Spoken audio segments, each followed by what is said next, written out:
Hello YouTube, welcome back to Happy Hour. Today we're going to do a bottle of 12-year-old Glens. Hey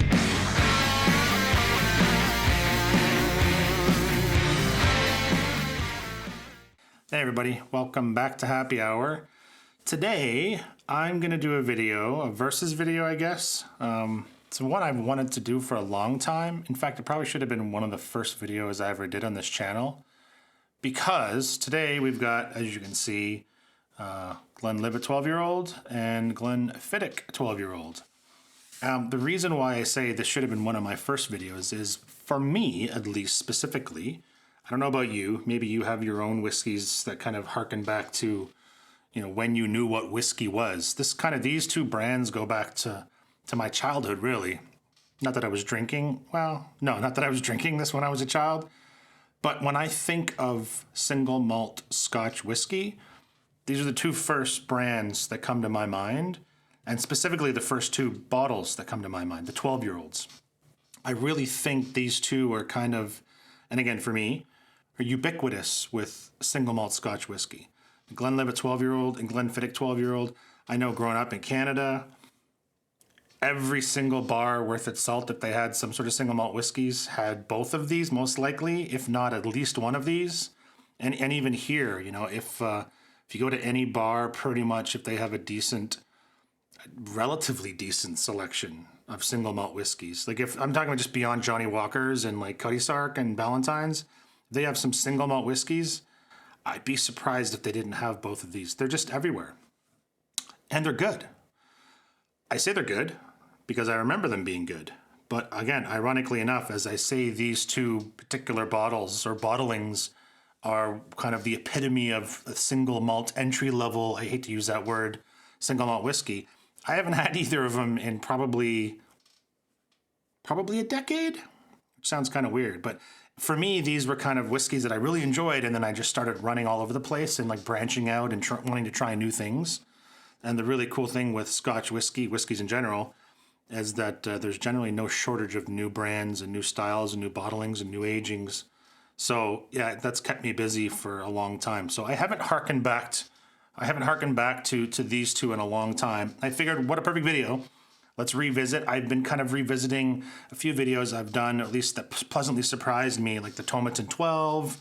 There were a couple of, I can't remember, but less expensive whiskeys that we may tend to turn our nose up at after we start our journey and venturing into the more expensive and higher aged whiskeys. I've been trying to take a step back and really try to maybe appreciate these other ones as well, because they're really good whiskeys. So yeah, I haven't even opened these yet. They're unopened. So again, it's been a decade since I've tried either of these. You can see we got our Glenlivet 12 not open. I was gonna do a blind. I thought that would be really interesting to see, because again, these are both basically the same price where I am. The Glenfiddich tends to be maybe a couple of dollars more I've seen recently than the Glenlivet, but they're all hovering around in Christmas, or you know, around Christmas time. I bought this about a month, I don't remember, a couple weeks ago. These were both exactly the same price, so they were $32.99 a bottle. So $32.99, they're both Glens. Well, we can't go with the Glen thing because there's, what is there, like 7,634 distilleries that start with Glen or have Glen in the name. But these are the first two Glens that I think of. So yeah, $32.99, 12-year-old, chill filtered, 40%, color added, who knows.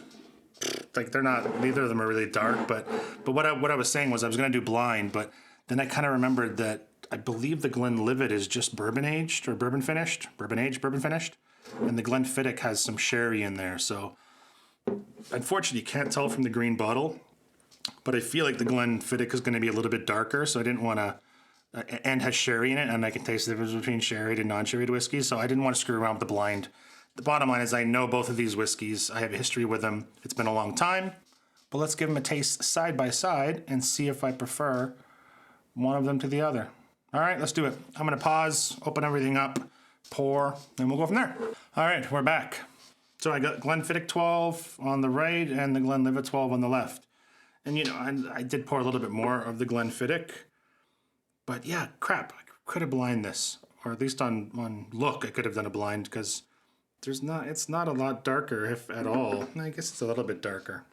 Am I right in what I thought these both were matured in? Or it's okay. Glenfiddich 12, the bright and balanced single malt is matured for 12 years in Oloroso sherry and bourbon casks before mellowing in oak marrying tons. Okay, so yeah, so there's some, I'm gonna guess a little bit of sherry, at least sherried whiskeys in here.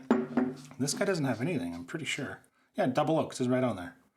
So matured in European oak and American oak casks. Okay, so technically, I should be able to tell the difference because this has got sherried whiskey and this has got oaky oak whiskeys, or both oaks.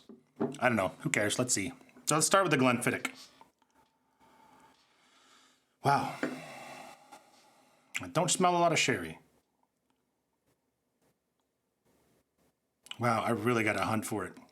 Now, you know what? I may have broken my nose because when I drink sherried whiskeys, I generally drink like really heavily sherried whiskeys, like, you know, the Aberlour or the Glendronachs or that Edradour 10.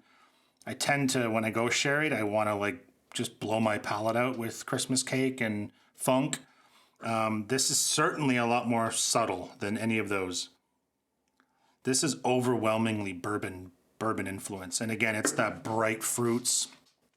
I speak about it a lot with Glenfarclas.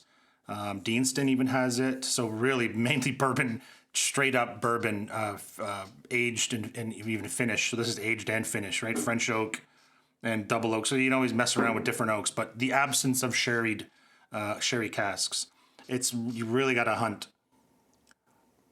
Yeah, this is to me all bourbon. If I didn't know this had sherry in it, I don't know that I could tell you right off the bat. So it's that fruity apple. I get a little bit of pear even. It smells really nice. Like if you love those fruity, just those kind of quintessential bourbon barrel aged single malt notes. There's a little bit of malt funk. And you get a little bit of graham cracker. Man, this is really good. All right. I'm glad I did this. Wow, okay. Glenlivet 12. This is basically everything I'm smelling in here turned up like another notch on the lighter fruit notes. Yeah, this is even fruitier, again, being all oak, no sherry influence. I tend to get tons of apple, tons of pear, a really sweet, almost like icing sugar, powdered sugar, kind of crackery notes when I smell oak-aged whiskeys, purely oak-aged whiskeys. This one even has almost like a little bit of lemon zest. So like, again, fruitier but zesty, a little bit of zestiness too. Oh man, these are both so good.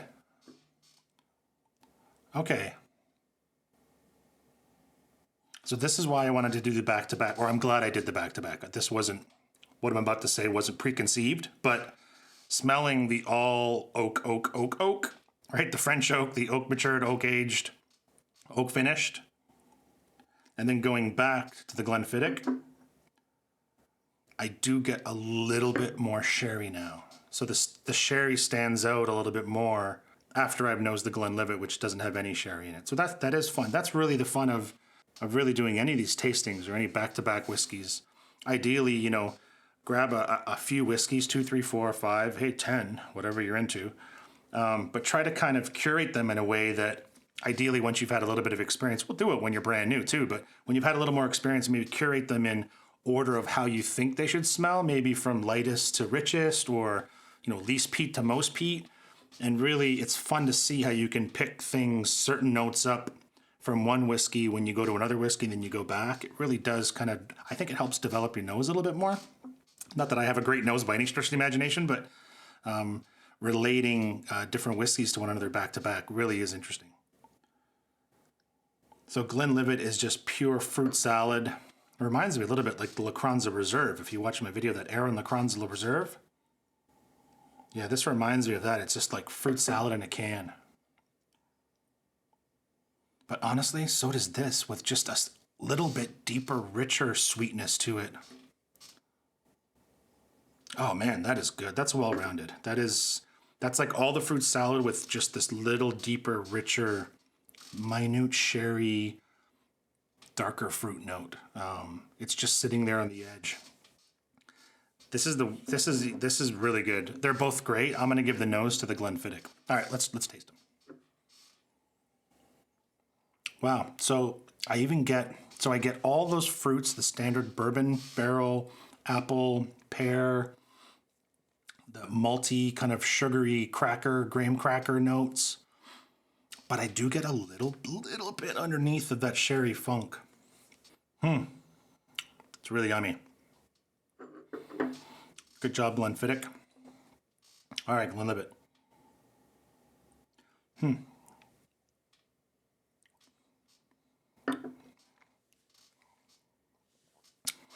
Yeah, see, I probably should add some water between, but they're similar enough. That is interesting, going to the Glenlivet from the Glenfiddich.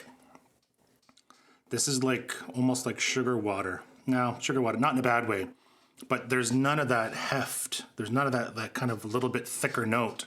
This is just fruit salad, like straight up fruit salad.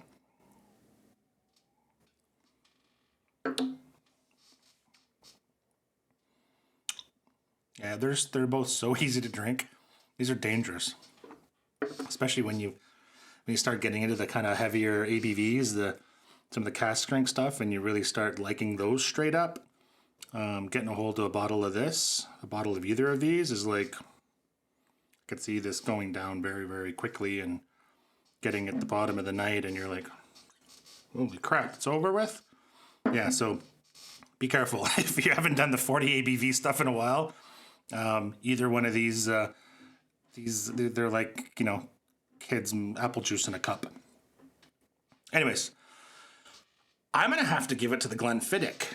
And the only reason I say that is I feel like there's just a little more going on here with that little bit of sherry note. Like I said, the sherry is not overpowering. In fact, like I said, I didn't even notice it in the beginning. But once you tried this guy that has no sherry in it, it's just pure, sweet, light, fruity bourbon barrel stuff. Then the bit of sherry starts to come out a little bit in here. I think this has everything that the Glenlivet has going for it. Again, with a little bit of extra something. I would recommend either of these, though.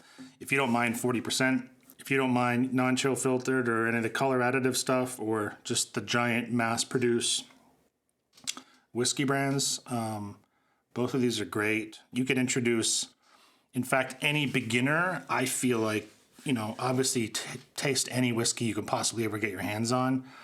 I'm not offended by any whiskey. I know there's some people I've read out there that I hate that. It tasted like perfume, and it's like, whatever, dude. I've never drank a bottle of perfume, but I'm pretty sure it doesn't taste like any of the whiskeys that I've tried.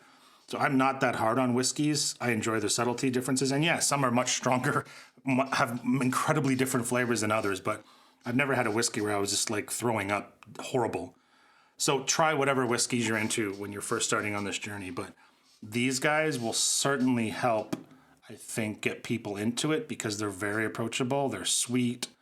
There's enough, I think, to keep you interested and want to try other things, which, if you're going to get into the hobby, that's what you want, right? You don't want to, if you don't like peated whiskeys, you probably don't want to break open a bottle of Lefroy 10 cask strength as your first, because that may turn you off.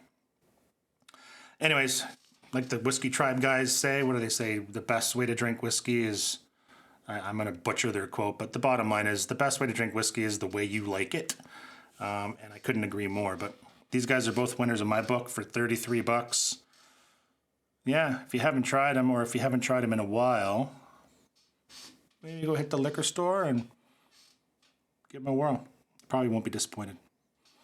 Anyways, cheers. If you liked, give me a thumbs up. If you want to subscribe, that'd be cool too. I'm gonna keep them coming and keep enjoying. Cheers.